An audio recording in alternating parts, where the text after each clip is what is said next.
Assalamu alaikum. This is Prapunti Chakraborty welcoming you all to the English news from Btv Chattogram. Let's begin with the headlines. Joint Forces operation titled Operation Devil Hunt starts across the country, including Gazipur.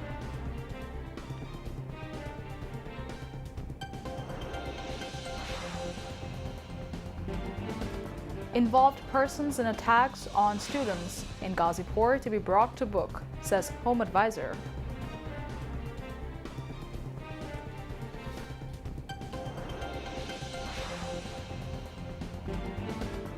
Conspiracies to portray Professor Muhammad Yunus negatively in global arena through propaganda underway, says Chief Advisor's press secretary.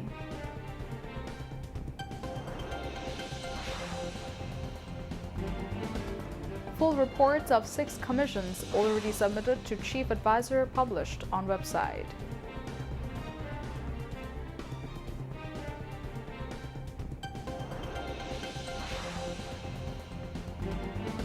Coordinated work underway to ensure home relief from waterlogging in upcoming monsoon in Chattogram, says Disaster Management and Relief Advisor.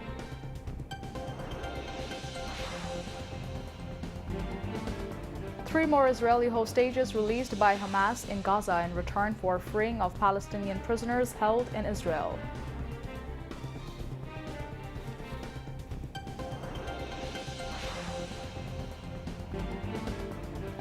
And Dhaka International Marathon 2025 held in Purvachal in the capital under overall supervision of Bangladesh Army.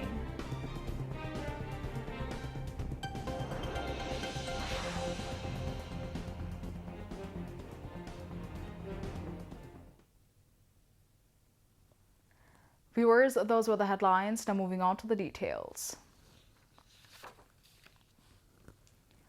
The Joint Forces operation titled Operation Devil Hunt started across the country, including Gazipur area today. The decision to launch the drive was taken at a meeting of law enforcement agencies at the Home Ministry in the wake of the terrorist attack on students and people in Gazipur. The meeting decided to conduct Operation Devil Hunt with the joint forces to keep the law and order situation under control and normal in the area, concerned to bring the terrorist under the law. Details will be announced through a press briefing tomorrow. HomeAdviser retired Lieutenant General Muhammad Jahangir Alam Chaudhry said those who were involved in the attacks on students in Gazipur will be brought to book.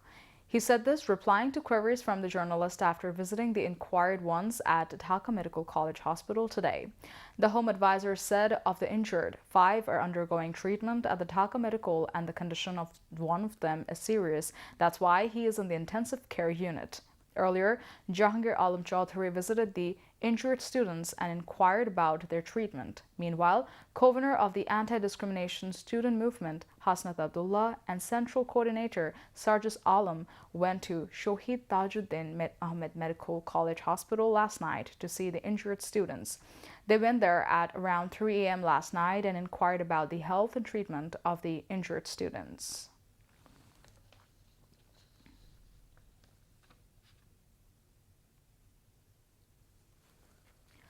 Chief Advisor's press secretary Shofiqul Alam said there are conspiracies in exchange for huge money to portray Professor Dr. Muhammad Yunus negatively in global arena through propaganda. Indian media is playing a major role in this regard. He said this at the publication ceremony of the graffiti by GM Rajib Hussain over the mass uprising in 2024. The function was organized at the Jatiya Press Club today. BNP's Senior Joint General Secretary Ruhul Kabir Rizvi joined the event as chief guest.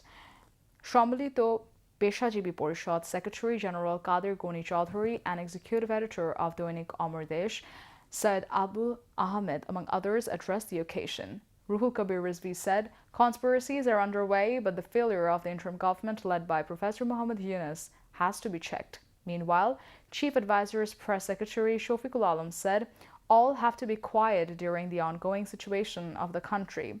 All have to remain united so that the faces government can't come back, he added.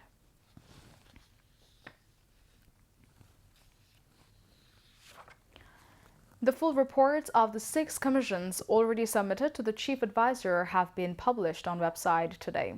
Heads of these commissions are scheduled to publish these reports at 5 p.m. These commissions will present reform recommendations in the reports. Reports with reform proposals will be sent to political parties and stakeholders of the mass movement. The 6 commissions are relating to the Constitution, electoral system, police, anti-corruption commission, public administration, and judiciary.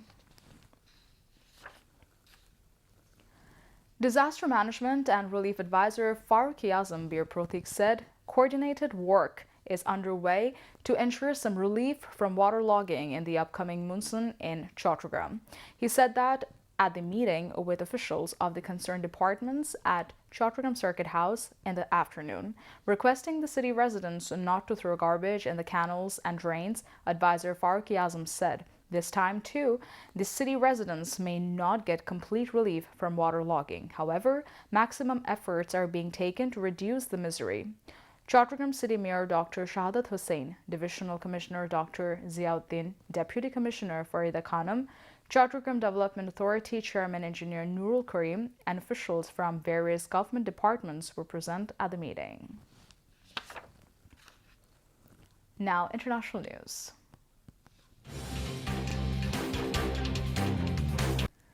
Three more Israeli hostages have been released by Hamas in Gaza in return for the freeing of Palestinian prisoners held in Israel. Ali Sharabi, Ohad Ben Ami, and Or Levy have been handed to the Red Cross before being returned to Israel. Family members of the hostages said the 3 men looked to be in poor condition. Israelis gathered in Hostages Square in Tel Aviv to watch the men being freed.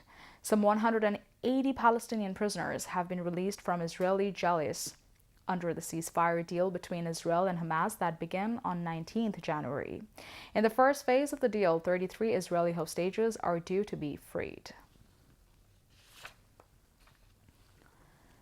Frigid winds have blown down tents in the Gaza Strip, where hundreds of thousands of people remain homeless amid the 2-week-old ceasefire.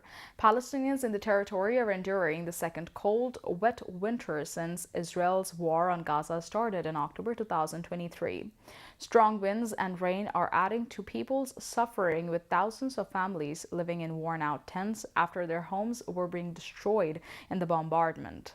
Hundreds of thousands of Palestinians have returned to northern Gaza since the ceasefire came into effect last month, pausing Israel's 15-month assault. But most people found their homes destroyed or heavily damaged. Families have since struggled to find shelter amid mounds of debris and destruction across the besieged enclave. Authorities are pleading for temporary shelters to be allowed in, calling it the most pressing humanitarian need. The United States has announced the approval of the sale of more than $7.4 billion in bombs, missiles, and related equipment to Israel, which has used American-made weapons to devastating effect during the war in Gaza. The U.S. Defense Security Corporation Agency, DSCA sources said the State Department signed off on the sale of $6.75 billion in bombs, guidance kits, and fuses, in addition to $660 million in Hellfire missiles. The DSCA said in a statement that the proposed sale of the bombs improves Israel's capability to meet current and future threats, strengthening its homeland defense, and serves as a deterrent to regional threats. The war has devastated much of Gaza, resulting in the displacement of much of its population, but a ceasefire has been in effect since last month, providing for the release of hostages seized by Hamas. In response to concerns over civilian deaths, then President Joe Biden's administration blocked a shipment of 2,000 pounds of bombs to Israel, larger than those in the latest proposed sale, but his successor Donald Trump reportedly approved the shipment after returning to office. Now, sports news. Marathon. Dhaka International Marathon 2025, with the theme Run for Unity, Run for Humanity, was held in 300 feet area of Purbanchal in the capital under the overall supervision of the Bangladesh Army. Principal Staff Officer of the Army Lieutenant General SM Kamrul Hassan inaugurated the event today. It was the largest marathon ever organized in Bangladesh, with participation of around 10,000 runners in 5 categories. Several participants from 10 different countries took part in this event. Later, the Chief of Army Staff of the Bangladesh Army, General Waqar Zaman, distributed prizes among the winners.